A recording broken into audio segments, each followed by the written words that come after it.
السلام علیکم ورحمۃ اللہ وبرکاتہ۔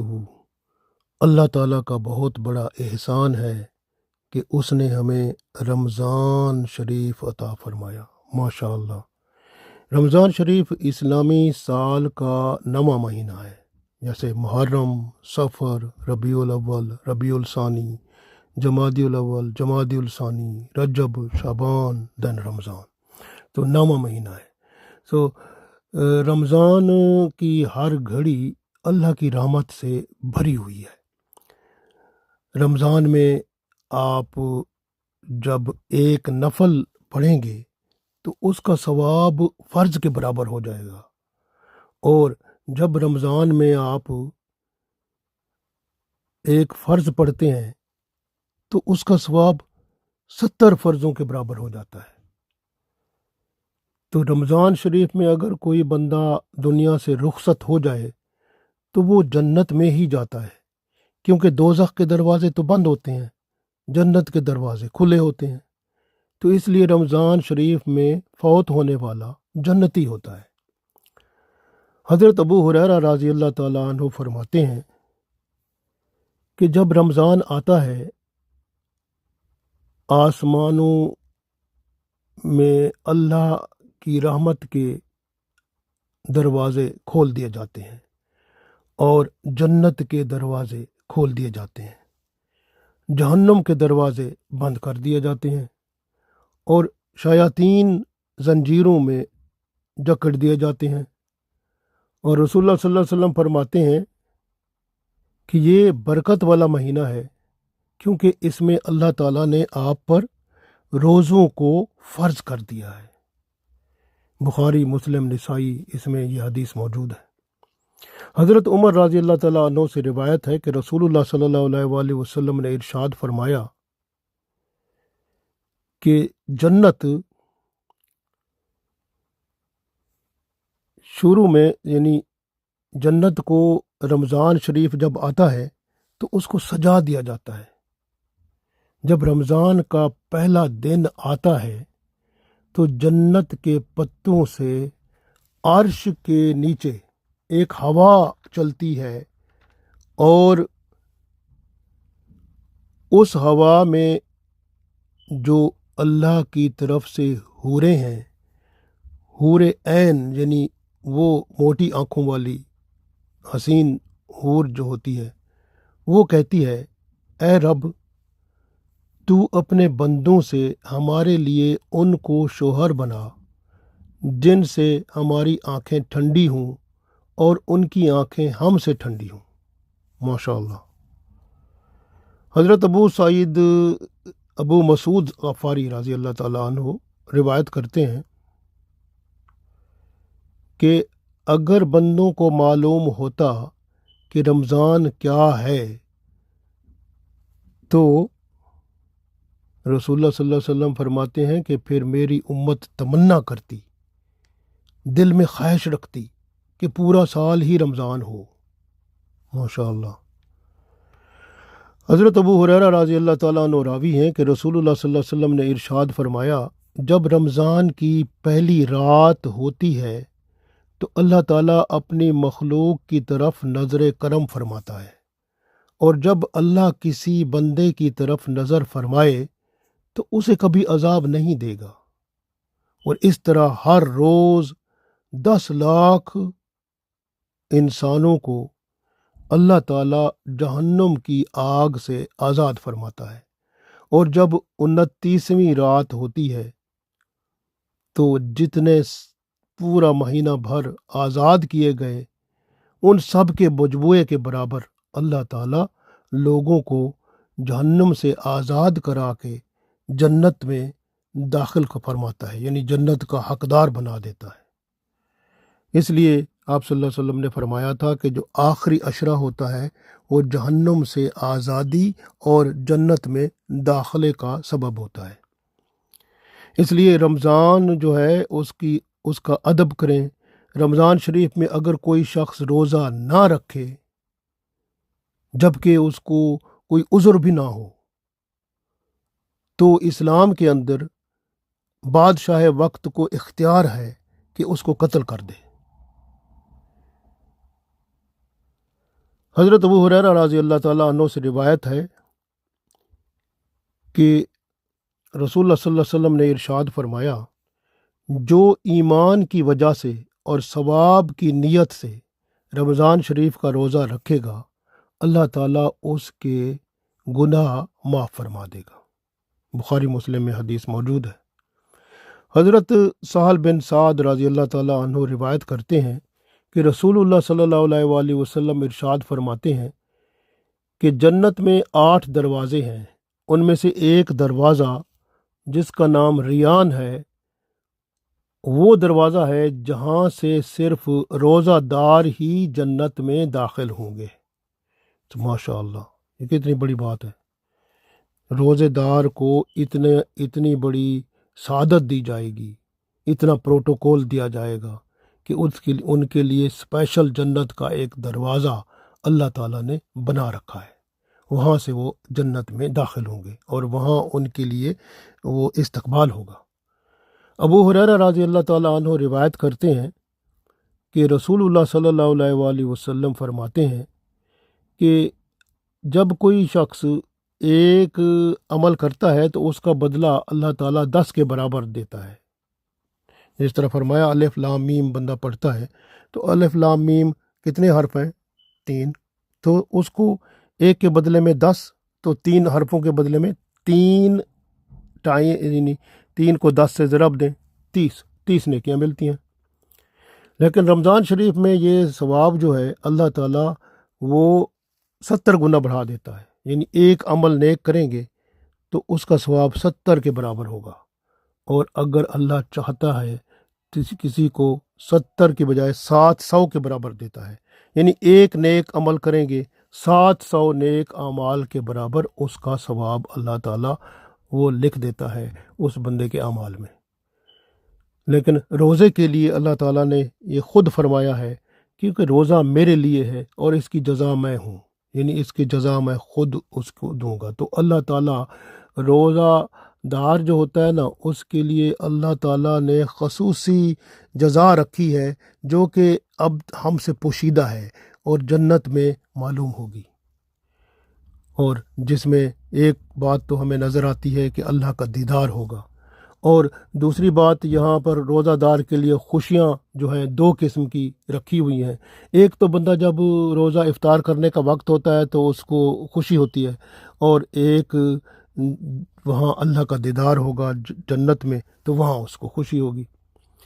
روزہ دار اتنا اللہ کے نزدیک پیارا ہوتا ہے کہ اس کے منہ سے جو ہوا نکلتی ہے، بو نکلتی ہے، تو بعض لوگ آپ دیکھیں نا، روزہ دار اگر آپ کسی کے سامنے بیٹھیں تو روزے کی وجہ سے آپ کے معدے سے جو ہوا آتی ہے وہ لوگ بدبو سمجھتے ہیں، اس کو آپ سے دور ہونے کی کوشش کرتے ہیں۔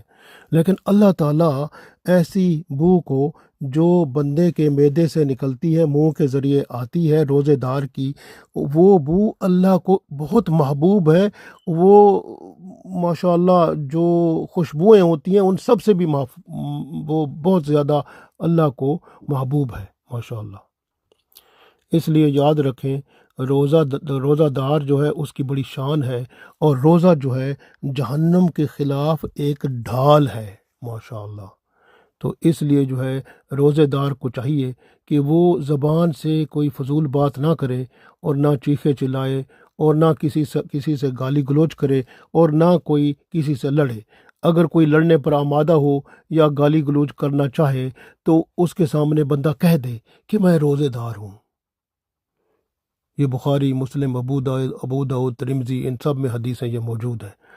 ابو سعید خدری رضی اللہ تعالیٰ عنہ روایت کرتے ہیں کہ رسول اللہ صلی اللہ علیہ وآلہ وسلم نے ارشاد فرمایا کہ جو بندہ اللہ کی راہ میں ایک دن روزہ رکھے تو اللہ تعالیٰ اس کو دوزخ سے 70 سال دوری عطا فرمائے گا، یعنی ایک روزے کی وجہ سے 70 سال بندہ وہ دوزخ سے دور ہو جاتا ہے۔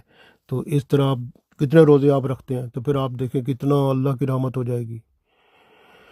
یہ ترمذی، نسائی میں حدیثیں موجود ہیں۔ اسی طرح سے روزے کو افطار کرانے کی بھی بڑی فضیلت ہے۔ آپ دیکھیں کہ حضرت سلیمان فارسی رضی اللہ تعالیٰ عنہ ارشاد فرماتے ہیں کہ شعبان کے آخر میں رسول اللہ صلی اللہ علیہ وسلم نے ارشاد فرمایا کہ روزہ دار کو افطار کراؤ، اس سے بندے کے گناہوں کی مغفرت ہوتی ہے۔ یعنی جو بندہ روزہ دار کو افطار کراتا ہے، اللہ تعالیٰ اس کے گناہ معاف فرماتا ہے اور اس کی گردن کو دوزخ کی آگ سے آزاد کر دیتا ہے۔ افطار کرنے والا جو ہوتا ہے وہ ماشاءاللہ، جو افطار کرنے والا وہ بھی ثواب پاتا ہے، لیکن جو افطار کرانے والا ہوتا ہے وہ بھی ثواب پاتا ہے۔ تو یہ اللہ تعالیٰ دونوں کو اجر اور ثواب دیتا ہے، کسی میں کوئی کمی نہیں فرماتا۔ یہ اللہ تعالیٰ کی بڑی شان ہے کہ اللہ تعالیٰ بہت ہی کرم فرماتا ہے۔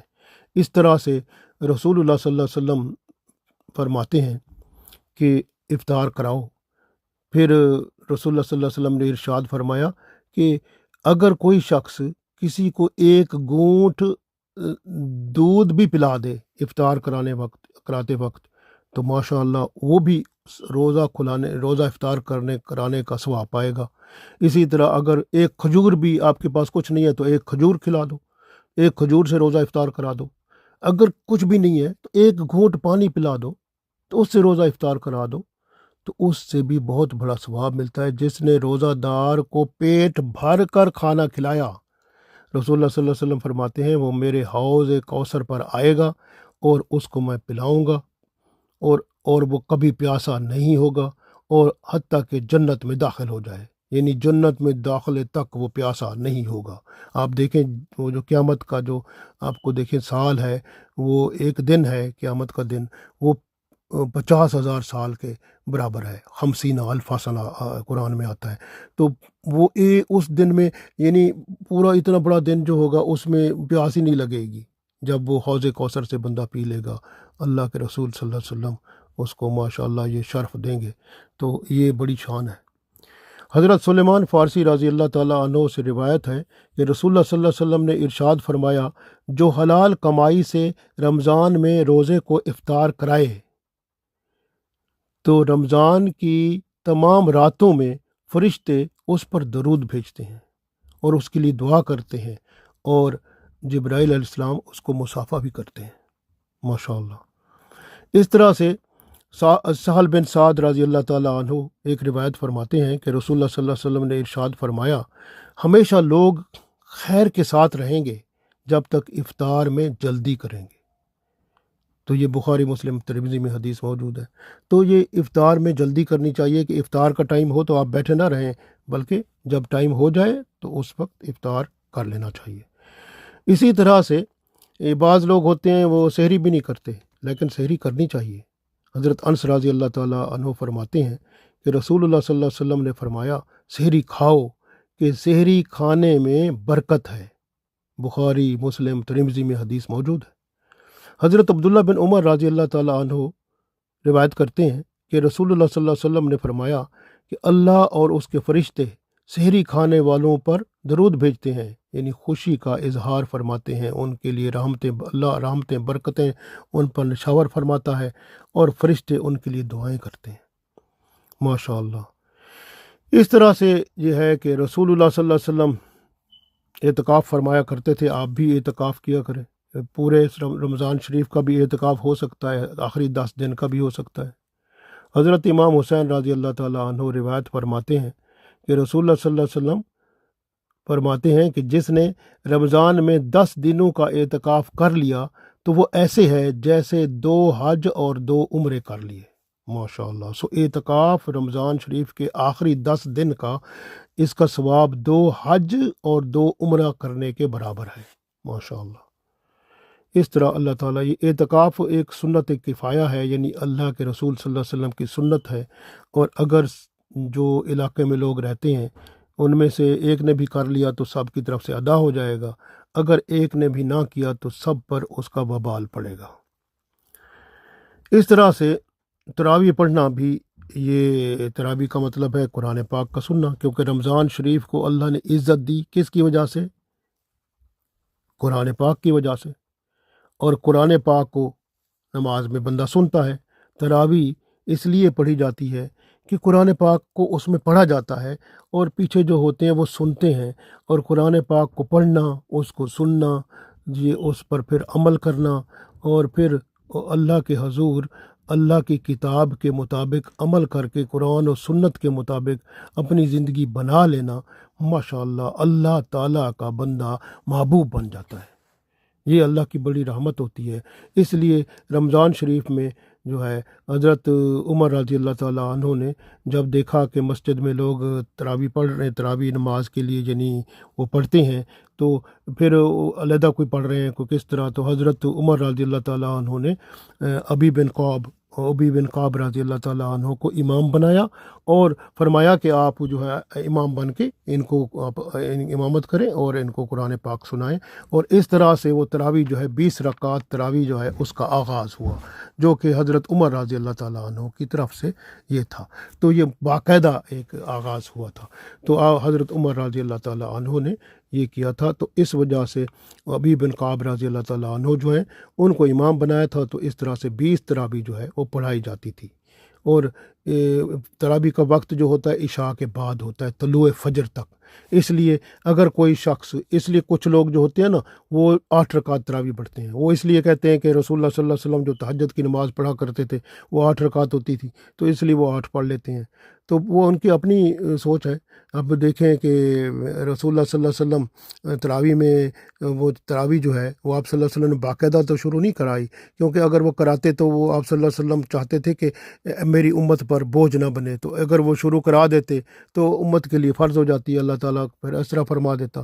تو اس لیے آپ صلی اللہ علیہ وسلم نے نرمی اختیار فرمائی۔ پھر حضرت عمر رضی اللہ تعالیٰ عنہ نے اس کو باقاعدہ جو ہے وہ ایک پلان یعنی ایک منصوبہ بندی کے ساتھ وہ حضرت ابی بن قعب رضی اللہ تعالیٰ عنہ کو حکم فرمایا، تو پھر انہوں نے جو ہے وہ امامت کی اور لوگوں کو وہ تراویح 20 رکعت تراویح جو ہے وہ پڑھاتے رہے۔ تو اس طرح 20 رکعت تراویح حضرت عمر رضی اللہ تعالیٰ عنہ کی طرف سے یہ ہمیں عطا ہوئی، یعنی کہ باقاعدہ طور پر۔ تو ہم لوگ جو ہے رسول اللہ صلی اللہ علیہ وسلم نے فرمایا تھا کہ میرے صحابہ جو ہیں میرے ستارے ہیں، جو جیسے جو ان کی آپ جس کی راہ پر چلیں گے ان کی راہ پر چلیں گے تو کامیاب ہوں گے۔ تو حضرت عمر یہ جو رضی اللہ تعالیٰ عنہ جو ہیں وہ ماشاء اللہ صحابہ میں سے آپ دیکھیں کہ وہ ماشاء اللہ کے کتنے قریب ہیں کہ قرآن پاک میں بھی کچھ آیات ان کے خیال سے وہ سوچتے تھے، تو اللہ تعالیٰ ویسے ہی قرآن پاک میں کچھ آیات بھی بھیجی ہیں، ان کی شان بڑی ہے۔ تو اس طرح سے قرآن پاک جو ہے وہ تراویح نماز میں پڑھایا جاتا ہے، ماشاء اللہ پڑھا جاتا ہے، سنتے ہیں۔ تو یہ تراویح جو ہے یہ سنت کفایہ ہے۔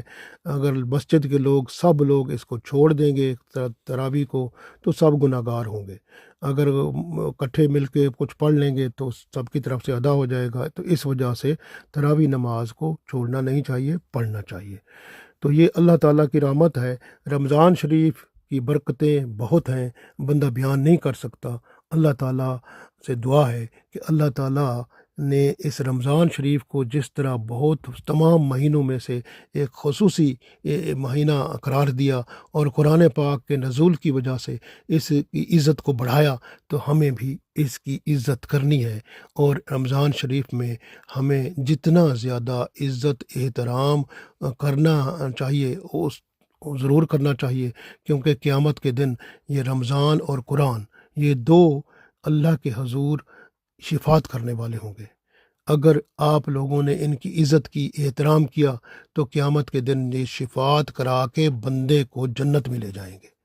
اس لیے ان دونوں کی، قرآن پاک کی بھی عزت احترام کریں اور رمضان شریف کا بھی عزت اور احترام کریں، تاکہ قیامت کے دن اگر ہمارا چھٹکارا نہ ہو تو کم از کم انہی کی سفارش سے، شفاعت سے بندہ جنت میں تو پہنچ جائے۔ اللہ تعالی ہم سب کو توفیق دے، آمین۔